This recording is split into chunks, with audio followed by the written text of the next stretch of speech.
Hi there, I'm Linda Hume-Leahy at Round Hill Studio, and we have another episode of Artist Corner, today focusing on 3 different paint techniques used by Connie Lowe-Parker. She has a small gallery here at the studio, and anybody who's been in and seen her work up close will know that one of her favorite subject matters is birds.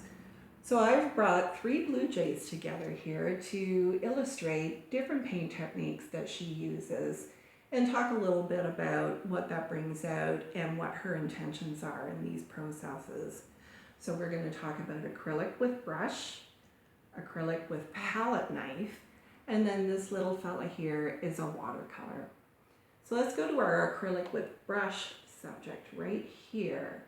Connie says when she's doing this kind of work, she's striving for detail and accuracy.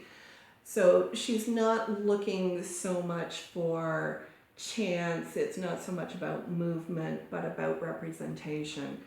It's all about the subject, and she's given this painting a nice, soft, neutral background so that we can focus more on the blue jay itself. When she is doing this kind of work, Connie says that she gets into a real zen place because she has to focus so hard on the detail.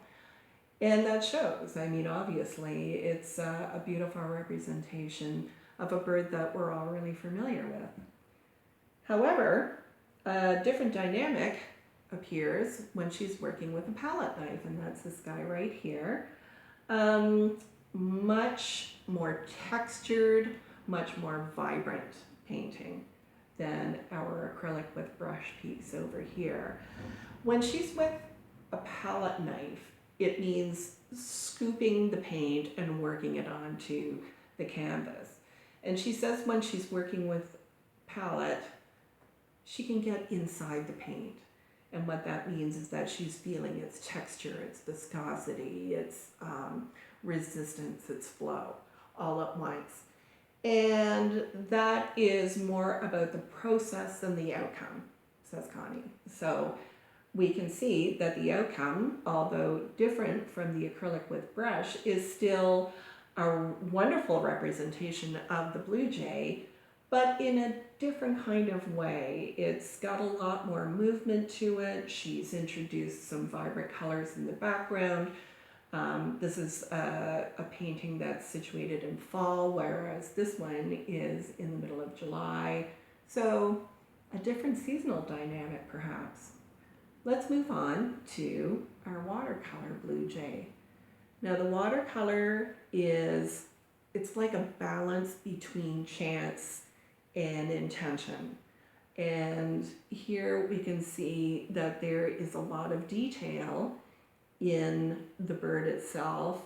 She's got some lovely shading there, very precise feet. I love the feet in this painting. So there is an intention of accuracy, and yet watercolor, being the medium that it is, leaves a little bit to chance as well. So there is a mastery of the process and the technique, but the outcome is a lot more flowy than, say, this one right here. So that's it. Those are 3 different aspects of the same artist, 3 different aspects of the same subject. Connie Lowe-Parker's work is wonderful to look at in person, and I hope you get that opportunity really soon once we get out of this pandemic business. So come into the gallery when we finally open up and have a look at her work. It's really beautiful, and people are huge fans of it, and so am I.